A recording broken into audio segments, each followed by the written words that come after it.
I've got a special guest for you today. Taylor Haley does something with his family and their finances that I've never seen anywhere else. I thought it was such a cool concept that I invited him to be on the show with us to explain exactly what they do, why they do it, and some of the awesome benefits of doing this with your family. So I hope this inspires you to do something new with your family and that you are encouraged by this episode. And without further ado, my interview with Mr. Jonathan Taylor Haley. So Taylor, tell us about the Family Financial Summit, or as you call it, the Team Haley Financial Summit, I believe. Tell us what is a Family Financial Summit? Well, what it is every year, and it happens over Christmas break because we're all home together, that we had the Team Haley Financial Summit, and that's where everybody talks about what happened for them in the last year financially. And so then we talk about our goals and we report on how we did on our goals last year. And so it's been a wonderful way to really support each other in finances, because very few people in the world want you to succeed financially. True. They want to succeed in extracting more money from you. Yep.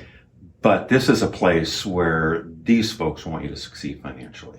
That's great. So tell us just a little bit about your family, who's all involved in this, and how did all this come about? Yep. So we have 3 kids, my wife and I, Cammie, and we were doing a trip across the country. And so we read Dave Ramsey together, and we started on that plan, and that became a regular part of our conversation. How old were the kids when this happened?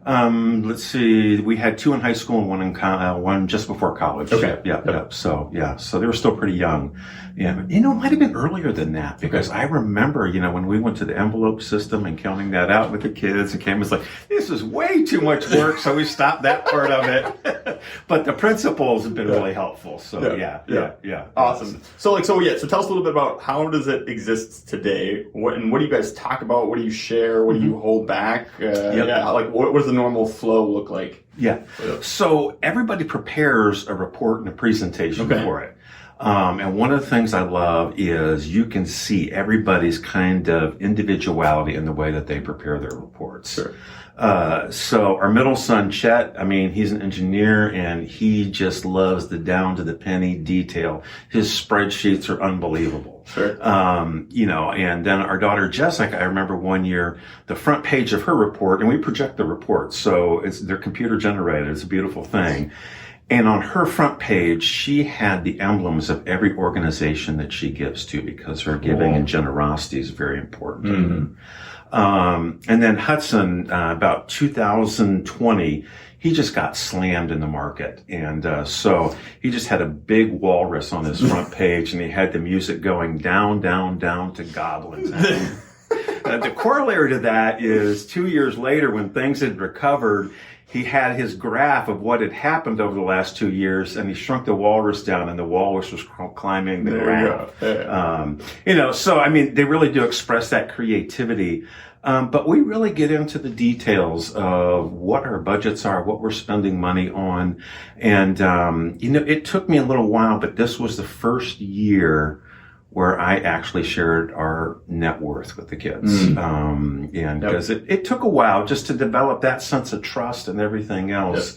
That's how deep we share in terms of really what's going on financially with each of us. So is it all the way down to your income and expenses, and then also net worth and where it is and all those kind of things? Or all of you share basically all that information? Yeah, because there's so few places where you can actually share that, where there's a level of trust. Sure. Yeah. And I know not all families have that level of trust within them, so each family is going to have to judge this is what's appropriate to share, and maybe even grow into that level of trust of how much do I share. And would you say that this is something that you guys then kind of got deeper and deeper and developed over time, or you were right away from the get-go, hey, we're going to bear all, or is that something that's okay to build into over multiple iterations, or how did that come about? Yeah, I think we were pretty forthright. I had not shared my net worth before, mine and Cammie's net worth before, but we shared pretty in detail of what was happening, how much, we were saving, what we were investing for retirement, and what our budgets were. Yeah. And so it sounds like you guys each prepare a report, and then you each have a section where you're all presenting back to the group then? How long are these 1 minute? Are these 20 minutes? How do it depends?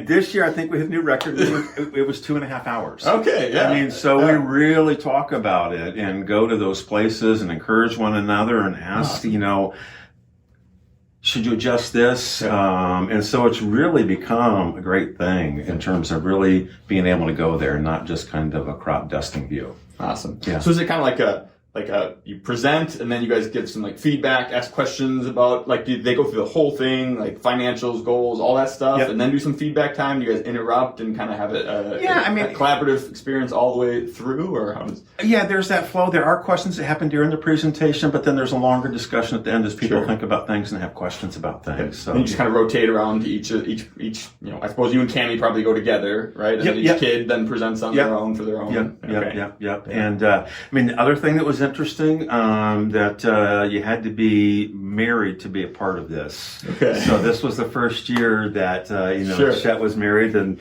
it was inviting somebody new into that. Okay. And so so it's growing. Yep. So your kids don't have to be married to be part of it, but they're once their spouse gets married, girlfriends, fiancés, no, they don't count.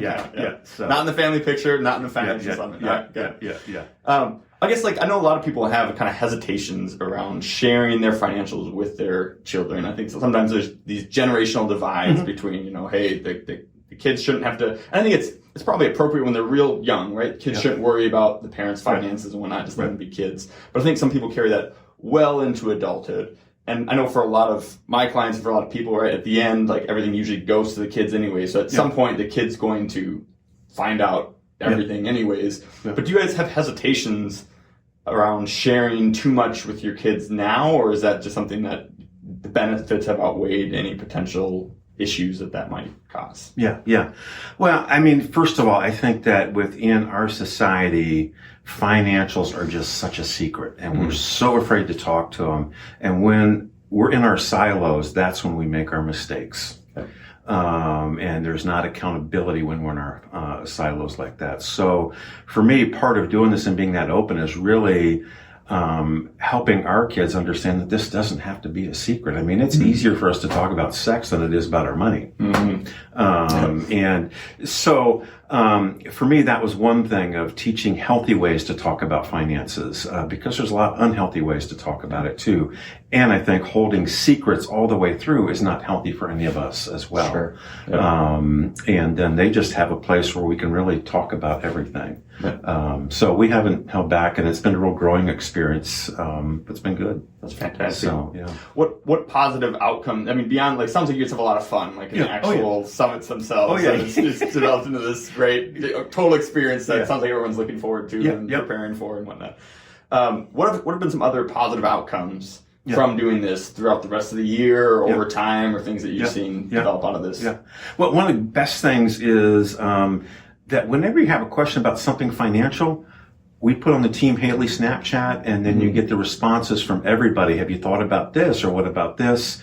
And I have really been surprised about the learning that I receive from what our kids' knowledge. Sure. I remember talking, Chet put out that they were going to quit paying down their mortgage as much, and they were going to invest.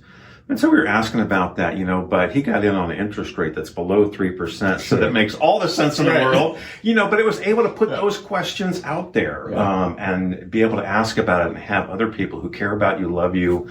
It's not a lender trying to talk you into something, but these are people who want you to succeed financially.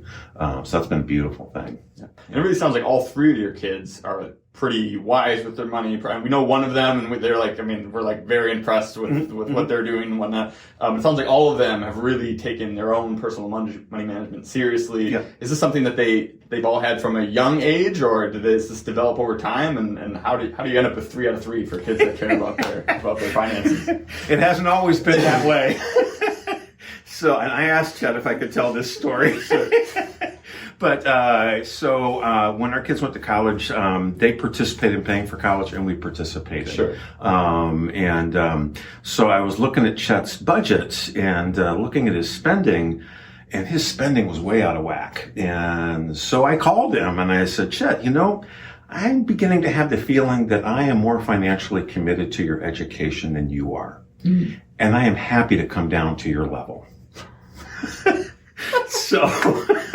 from that started a great conversation. And he did his budget. He had an internship that he was getting paid for, and did a budget. It was a great budget, was living into it. And then I noticed he asked me if I could help him pick up a pair of speakers in the cities that were $600 speakers. And I'm like, Chet, this was not in your plan. What is up with this? And he said, well, I worked overtime, so I still held to my budget, and I worked overtime in order to pay for those speakers. And I'm like, that was awesome. Yep. But then what just made me sick was he was getting paid like $500 to do weddings after that. So he was DJing weddings, and it was just awesome the way that worked out. But it was a great learning experience for the both of us. Yep. And that openness and honesty really helped, rather than me being a frustrated dad, like I'm spending all this money on his education and he's not doing his part. Yep. And then it turned into something beautiful and a great lesson. So, yeah. Well, it just seems like, and I really think that, throughout all of life, kids, what is the phrase? Like they do more what we do. It's not more thought than taught. I don't remember what the phrase is, but kids will do more what they see us do, right, than what we tell them, and if we don't live that out. Right. And so it would seem to me that part of you guys actually living this out and being, communicative about finances and all that has helped them open up about their finances and share and all learn. And I think there's this great problem. You already alluded to it, right, that we all want our finances to be secret. We all want to pretend like our finances are maybe better than they are, or we don't want to talk about our debt, or we don't want to talk about whatever else. Right. But then when we're all in just these silos, it's very easy then all we know is all we know, and we can't benefit from the general shared knowledge of everyone else and the encouragement and I think we all do better when we talk about it more, when we're encouraged to do better, when we're around people who are like-minded and trying to, and maybe I'm sure you guys each have a little bit of your own twists and your own goals and your own things that you want to do, but it's all positive, and you guys are all able to encourage each other towards those things, which is fantastic. Each person is intentional about what they're doing. And it may be different, but there's an intentionality to it and a plan to it. So, What have you guys talked about any, we've talked about estate planning several times on this podcast and the importance of conversations and those kind of things. Have you guys had any of those conversations in terms of do they know now what they're going to get when you and Cam eventually pass away? Have you guys had any of those health conversations towards the end? You guys are pretty young yet and whatnot, but what kind of conversations around those have you guys had? Yeah.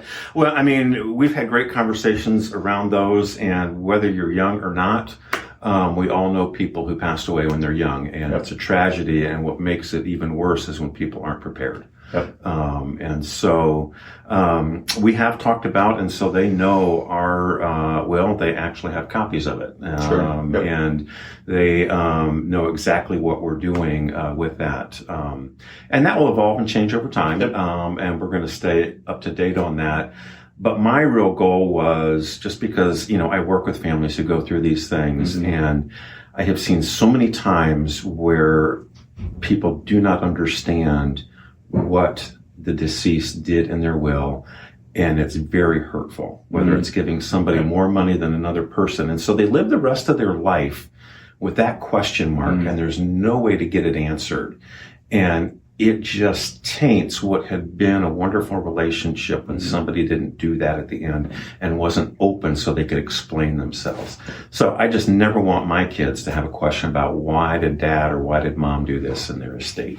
So that's so key too, because we talked about this, when you go and you read that, for so many people, they don't even get a will till the end. Right. And there's this will, and they open it, and all the information there is a surprise. And I don't know if it's just we're too timid or too scared to have those conversations, because they can't. I mean, maybe they're tough conversations, and so people don't want to have them face to face, and so I'll just let my will tell them what I wanted. Right. That can't possibly be a recipe for great. Have you ever read one? It's all in legalese. Doesn't quite have that "I love you" that can accompany a face-to-face conversation. Well, we did the first time we did a will. We actually brought our kids to the attorney with us, and he just thought that was the weirdest thing. Oh, that's great. So overall, it sounds like this experience has been a great experience doing the financial stuff. How many of these have you done now then? 7, 8. Okay, so it's been doing it for a while. And they keep getting bigger and better. It sounds like as they go. They just keep growing in terms of how good they are, and And I think it'll be exciting to see too then as your other two kids get married, and then as they have to start having and transition their life to to kids instead of, just Right. kind of that young adulthood and whatnot. It'll be interesting to see just how all of that evolves. Mm-hmm, And it makes me want to, my wife and I do a lot of our own financial, but, once a week we do the budget, once a month we set it out, all these things. But I'm looking forward now to when my kids are a little older. They're, real little now. And so they don't know what money is yet, other than the little coins they find. But I'm excited to do some of these things. And I hope that for you guys too, that this just gives you something to think about, right? That finances don't have to be secret inside of a family, that more sharing seems to have more benefits for everyone involved. Yeah. Anything else that you would want to add to your experience with? No, other than it's just been a great experience. And I think our relationships with our kids have grown and levels of trust have grown. Because when you talk about your finances, you're telling somebody, I really trust you. And that's what that communicates to our kids. And it communicates back to me that our kids are willing and open to share with us. So it grows that level of trust. And what could be better than that? Yep, absolutely. Excellent. Well, Taylor, appreciate you coming in and sharing with your family summit. If you guys have more questions about that, you can reach out, questions@retirementmentorship.com. If I can't answer it, I might involve his help there, and we'll get you a good answer on how maybe you could do this or set this up. And thanks again for coming by. Well, thanks for inviting me. I appreciate it. If you enjoyed that, you would love being part of our free membership community. It's called Retire Membership, and it has a host of benefits all for free. For example, you can always buy my book, 3D Retirement Income, on Amazon. But if you join us at Retire Membership, we will send you either a hard copy or paperback for free, provide the ebook and the audiobook so that you can listen to it if you don't have time to read it. In addition to that, we'll also provide you with a bunch of content that you can't get anywhere else. For example, we have our quarterly Retire Mentorship magazine, which comes out quarterly and has no ads whatsoever. It's just timely content to help you stay the course. We also have workbooks for our free online workshop to help you get the most out of those, flowcharts to help you make better decisions, and a weekly email to provide timely content that you can unsubscribe from at any time. We never ask for any payment information, and we never share your information with anyone else. We just want to provide timely content and help you stay the course to retire successfully and stay successfully retired. There's no reason to wait, so join us now at retiremembership.com, where you can click in the link in the description and it'll go right there. We can't wait to see you in the community. Cheers.